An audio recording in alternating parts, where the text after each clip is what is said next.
Everyone সকলকে welcome জানাচ্ছি এটা নতুন ভিডিওলৈ। এই ভিডিওতে আমি পূব কামৰূপ কলেজৰ পৰা ওলোৱা ইন্টিগ্ৰেটেড বিএড ডিগ্ৰীৰ কাৰণে বা ইন্টিগ্ৰেটেড টিচাৰ এডুকেশ্যন প্ৰগ্ৰামৰ কাৰণে ফেকাল্টি ৰিক্ৰুটমেণ্টৰ কাৰণে যিটো এডভাৰটাইজ ওলাইছে সেই এডভাৰটাইজমেণ্টটো শ্বেয়াৰ কৰিব বিচাৰিছোঁ।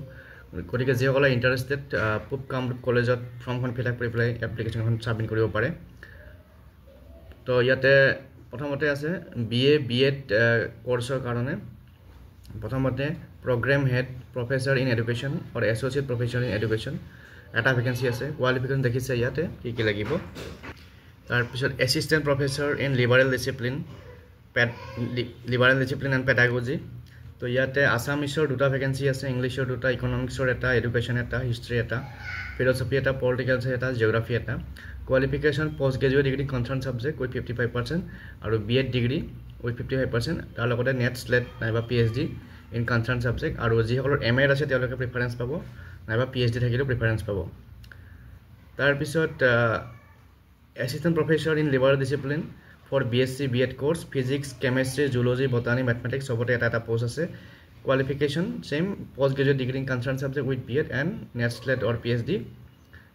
তাৰপিছত ডিজাইৰেবল কোৱালিফিকেশ্যনখিনি একে। তাৰপিছত assistant professor in educational studies. তো এডুকেশ্যনেল ষ্টাডিজৰ 4টা ভেকেঞ্চি আছে। Qualification post graduate degree in education MA with 55%, লগত নেট স্লেট PhD।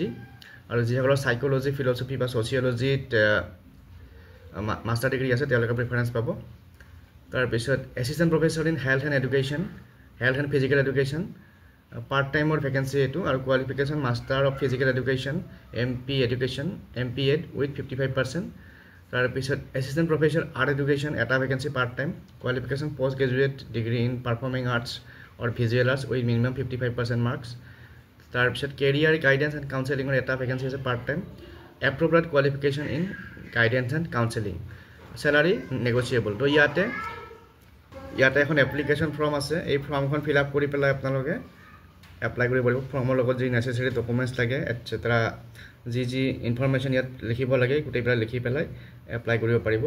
আৰু ইয়াতে ডিটেইলছৰ কাৰণে আৰু যদি কিবা জানিবলগীয়া থাকে তেতিয়াহ'লে এই কলেজখনৰ ইয়াতে কণ্টেক্ট নাম্বাৰবোৰ দিয়া আছে। এই কণ্টেক্ট নাম্বাৰ অফিচিয়েল নাম্বাৰবিলাক দিয়া আছে। তো ইয়াত কল কৰি পেলাই আপোনালোকে কিবা ইনফৰমেশ্যন জানিব লগা থাকিলে জানিব পাৰে। গতিকে আজিৰ এই ভিডিঅ'টিত এই ভেকেঞ্চি নটিফিকেশ্যনখন শ্বেয়াৰ কৰিলোঁ। নেক্সট এনেকুৱা ভেকেঞ্চি নটিফিকেশ্যন ওলালে আকৌ শ্বেয়াৰ কৰিম। আজিলৈ এৰিছোঁ, ধন্যবাদ।